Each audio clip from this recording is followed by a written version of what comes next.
आदाब। इजाज़त सन 87 में गुलजार साहब का बेहतरीन काम।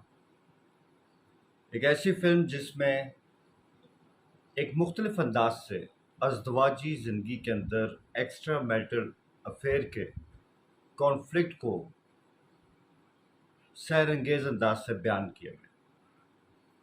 मैं अपने आप को इस काबिल तो नहीं समझता कि गुलजार साहब के काम पर रिव्यू करूं, लेकिन ये एक नशिस्त है इजाज़त के ऊपर और इसके पहलू क्या हैं,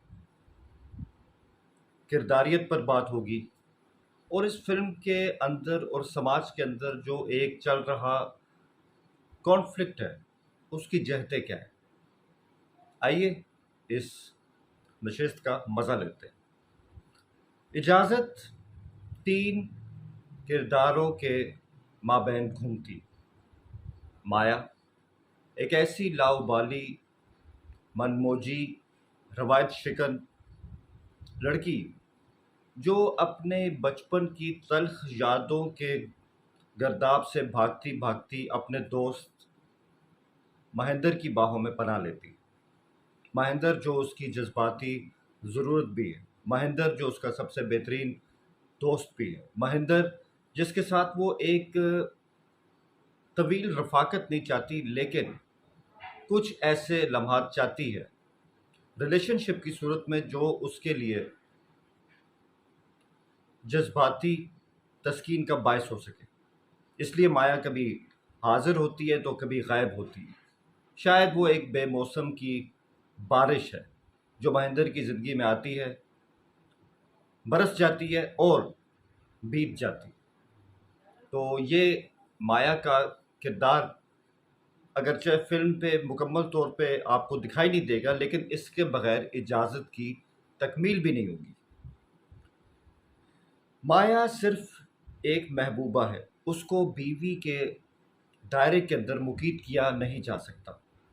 तभी तो इस फिल्म का एक गाना है जो माया के जज्बात की, उसकी शख्सियत की तर्जुमानी करता है कि एक अकेली छतरी में आधे आधे भीग रहे थे, आधा गीला आधा सूखा, सूखा तो मैं छोड़ आई थी। तो आधी गीली आधी सूखी यही माया है। जैसे मैंने कहा, वो गायब भी है, वो हाजिर भी है, वो कभी आ भी जाएगी और वो कभी लापता भी हो जाएगी। दूसरा किरदार महेंद्र का है। महेंद्र एक लाउबाली नौजवान जो बज़ाहिर अपने आप को रवायत शिकन कहता है, लेकिन कहीं ना कहीं वो ख़ानदानी रवायात के आगे हथियार भी फेंक देता है जब उसको अपने दादा के कहने पे शादी करनी पड़ती। महेंद्र जो बिल्कुल किसी किस्म के सलीके से आ रही है, वो तो घर और वेटिंग रूम का फ़र्क ही समझ नहीं सका और उसकी ज़िंदगी उसकी शख्सियत की तरह हर तरफ बिखरी हुई है, बिखराव का शिकार है। तो शायद उसको भी माया का साथ मिला रिलेशनशिप की सूरत में और महेंद्र ने अपने मगरबी होने का तासुर दिया। यहाँ तक तो ठीक था, लेकिन जब उसको लगा कि माया कभी है कभी नहीं है और जब महेंद्र को सबसे अहम फैसला करना था ज़िंदगी का, तो माया उस वक्त भी नहीं थी। ऐसे में सुधा एक बीवी के तौर पे उसकी ज़िंदगी में आती है और उसकी ज़िंदगी के बिखराव को संभाल लेती है। सुधा की बात करें, सुधा एक मुकम्मल औरत है। इजाज़त का अगर सबसे बुनियादी किरदार, सबसे अहम किरदार है तो वो सुधा का है। एक नज़्म ज़ब्त से मुज़य्यन औरत, एक ऐसी औरत जो महबूबा नहीं बन सकती लेकिन एक बेमिसाल बीवी बन सकती है। सुधा जिसको वफाशारी पसंद, जो घर की जिम्मेदारियों को समझती, जो समाज में अपनी इज्जत को सबसे ज़्यादा फोकियत देती, जो एक बटी हुई ज़िंदगी गुजारने से इनकारी है। एक बावकार सुधा, हर घर का ख्वाब। इस पूरी फिल्म की जान अगर कोई है तो वो सुधा है, सबसे ज़्यादा डिग्निफाइड। जैसे इस फिल्म के गाने में ही एक जुमले के अंदर सुधा की सारी शख्सियत को बयान किया जा सकता है, बारिशों के पानी से सारी वादी धुल गई। तो वो हर जगह मुकम्मल तौर पे सैराब होना चाहती है, वो कहीं भी आधा गीला आधा सूखा इन चक्रों में नहीं पढ़ना चाहती। तो ये सुधा है। गुलजार साहब ने इजाज़त के अंदर हर किरदार की जोलानियों को तफसील से बयान किया है, हर किरदार के कॉन्फ्लिक्ट को बहुत उम्दगी से हमारे सामने पेश किया है, और कहीं न कहीं वो ये तासुर देते हैं कि शायद बेमकसद ज़िंदगी गुजारना कोई सराहने जाने के काबिल चीज़ नहीं है। ज़िंदगी में नज़्म व ज़ब्त होना चाहिए, और हमेशा इंसान को बगावत करनी चाहिए, चाहे वो मर्द हो या औरत, कि एक बटी हुई ज़िंदगी आखिरकार क्यों गुजारें। एक बटी हुई जो ज़िंदगी होती है, उसको गुज़ारने का कोई मकसद नहीं, क्योंकि इंसान रुस्वा हो जाता है, तन्हा हो जाता है। और यही वजह है कि पूरी इजाज़त फ़िल्म में अगर हमें कोई फ़ातेह मिलता है, कोई विक्टोरियस मिलता है, कोई कामयाब शख्स मिलता है, तो वो सुधा है, जिसने एक बटी हुई ज़िंदगी, जिसमें वो कहीं न कहीं अपने आप को महेंद्र और माया के अंदर फँसा हुआ महसूस कर रही थी, उससे बगावत की। जैसे उसको बीवी के तौर पे महेंद्र के पर्स में माया की तस्वीर मिलती। जैसे कुछ सामान माया का घर में बिखरा होता है, तो महेंद्र कहता है कि जाने भी दो, कई कोने खुदरे में रह गई है माया, यहाँ से भी चली जाएगी। तो सुधा का एहतजाज देखिए कि वो कहती है कि घर तो मेरा है, अपना अपना सा है, लेकिन अपना अपना नहीं लगता। तो ये एक कॉन्फ्लिक्ट है जो सुधा के अंदर चल रहा था। इसके बाद कुछ सवालात इजाज़त फ़िल्म हमें अपने आप से पूछने का मौका फ़राहम करती है कि क्या महबूबा के बारे में मर्द को अपनी बीवी को आगाह करना चाहिए? क्या बीवी के होते हुए कोई दूसरा ताल्लुक मर्द को रखना चाहिए, जिसे हम एक्स्ट्रा मैरिटल अफेयर कहते हैं?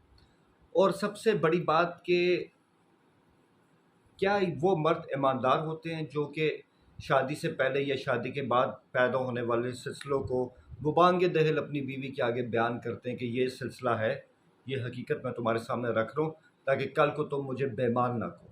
तो साहब, बेईमानी तो उस दिन ही होगी जब आपने उसको अपनी साबका महबूबा के बारे में बताया। बेईमानी तो उस दिन ही हो गई जिस दिन आपने अपनी बीवी को बताया कि तुम्हारे अलावा भी मेरी ज़िंदगी में कोई और है। और ये काहे की ईमानदारी है कि आप अपनी बीवी को खुद को ईमानदार समझते हुए ये बता रहे हैं कि ये एक हकीकत है, एक दूसरी औरत का वजूद, और तुम्हें इसे समझना है। कल कला तो मुझे ना कहना कि मैंने तुम्हें बताया नहीं। तो ये आप बेईमानी कर रहे हैं, आप अपनी बेईमानी अपने बीवी के साथ शेयर कर रहे हैं, आप हरगिज़ इसमें ईमानदार नहीं। जाते जाते यही कहूँगा कि जिस तरह हर किरदार का कॉन्फ्लिक्ट है, हर किरदार के अंदर कुछ खूबियाँ भी, जैसे माया। माया का रोल अनुराधा पाटिल ने अदा किया, और उनके बारे में कहा गया कि बाकी करैक्टर तो मजबूत थे, अपने महाज पे जमे हुए थे, लेकिन ये किरदार कोई मंजू अदाकारा करती तो बेहतर रहता। अनुराधा पटेल कुछ थोड़ी सी लाउबाली लगी। तो उसका जवाब ये है कि अनुराधा का किरदार जो था वो माया का किरदार पर नगीने की तरफ फिट था, क्योंकि ऐसा ही किरदार चाहिए था, जो लाउबाली हो, जो रवायत शिकन हो, जो बिखरा हो, जिसके अंदर खौफ हो, जिसके अंदर थोड़ी-सी मनमौजी कैफ़ियत हो। और कुछ अदाकार ऐसे होते हैं जो सारी उम्र एक फ़िल्म से पहचाने जाते हैं। अनुराधा की पहचान आज भी इजाज़त ही है, तो हम उनको एक बुरी चॉइस नहीं कह सकते। इसी तरह उनके अंदर कहीं न कहीं माया के किरदार को अदा करते हुए एक सेंस ऑफ गिल्ट था। यही वजह है कि वो जब ये जान चुकी थी कि उसकी वजह से ज़िंदगी मुतासर हो रही है महेंद्र की और सुधा की, तो वो भाग गई। वो लावाबाली तौर पे बाइक पे भागी, और एक हादसे की नज़र होके हमेशा के लिए महेंद्र से दूर चली गई। तो ये उसकी ईमानदारी थी जहाँ पे उसका गिल्ट आया। महेंद्र के साथ वो शादी क्यों ना कर सकी, क्योंकि उसकी वजह उसके वालिदैन की तल्ख़ यादें थी। एक बिखरा हुआ घर माया ने बचपन में देखा, तो उसको लगा कि शादी की तो महेंद्र भी शायद वो ही बन जाएगा। इसलिए वो कभी आती, कभी जाती, और अपना किरदार अदा करती रही। वो रिलेशनशिप पे बिलीव करती थी, वो रवायत शिकन थी, मगर हिंदुस्तानी समाज में ये चीज़ें चलती नहीं। महेंद्र की गलतियाँ हम बता चुके, लेकिन महेंद्र की खूबी ये थी कि सुधा उसकी ज़िंदगी से चली गई क्योंकि वो एक बटी हुई ज़िंदगी बसर नहीं करना चाहती थी। माया एक हादसे का शिकार हो गई, लेकिन सुधा के तई जो महेंद्र का एहतराम था वो हमेशा कायम रहा। जब सुधा उसकी बीवी थी तब भी महेंद्र ने उसका एहतराम किया, और जब सुधा उसको प्लेटफॉर्म पे बरसों बाद मिली, शायद 5 बरस बाद, तो उस दौरान उस पूरी रात की गुफ्तगू में महेंद्र ने उसका असद एहतराम किया, और ये बाहमी एहतराम था। और सुधा की बात करें तो सुधा कामयाब सामने होके एक सुधा कामयाब होती है, क्योंकि उसने एक बटी हुई ज़िंदगी से बगावत कर दी और आज वो अपनी ज़िंदगी में खुश है। और इसका सबूत क्या है कि उसने अपनी तरफ से कुर्बानी दी, क्योंकि महेंद्र कहीं न कहीं उसका पहला प्यार भी था। उसका महेंद्र का ख़्याल रखना, सुधा की मौत पर अफ़सुर्दा होना और अचानक से महेंद्र के बालों को पूछना, ये सुधा की केयरिंग शख्सियत ही थी जो आज भी कायम थी। सबसे बढ़ के सुधा की कामयाबी क्या हुई कि उसको ऐसा ख़ावंद मिला जो उसके लिए 5 घंटे का सफ़र तय करके आए कि मैं अपनी बीवी को रेलवे स्टेशन से पिक कर सकूँ। और जब उसने महेंद्र को देखा और वो समझ गया कि ये महेंद्र ही हो सकता है जिसके पाँव छूने की सुधा कोशिश कर रही है, तो उसके दिल में सुधा के लिए कोई शकूक नहीं उभरे, बल्कि और ज़्यादा एहतराम और ज़्यादा प्यार उभरा।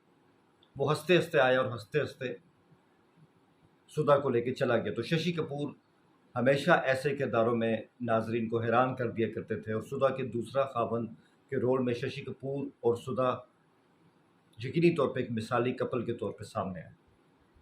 आखिर में हम यही कहेंगे कि महेंद्र जैसे लोग हमेशा अपनी जज्बाती गलतियों की वजह से तनहा रह जाते हैं, क्योंकि अपनी हाथों से वो अपनी बेहतरीन ज़िंदगी को खो देते हैं और फिर वो सुधा के जवाब में ये अफसुर्दगी से कहते हुए पाए जाते हैं कि वही शहर है, वही जगह है, सब कुछ तो वही है, मगर सब कुछ वो नहीं है, क्योंकि ज़िंदगी में खालीपन है। शायद महेंद्र को समझना चाहिए था कि माया एक बेमौसमी बारिश थी जो आई और चली गई, लेकिन सुधा एक लंबा चलने वाली बरसात थी जिसकी अहमियत को महेंद्र समझ नहीं सका। All the best.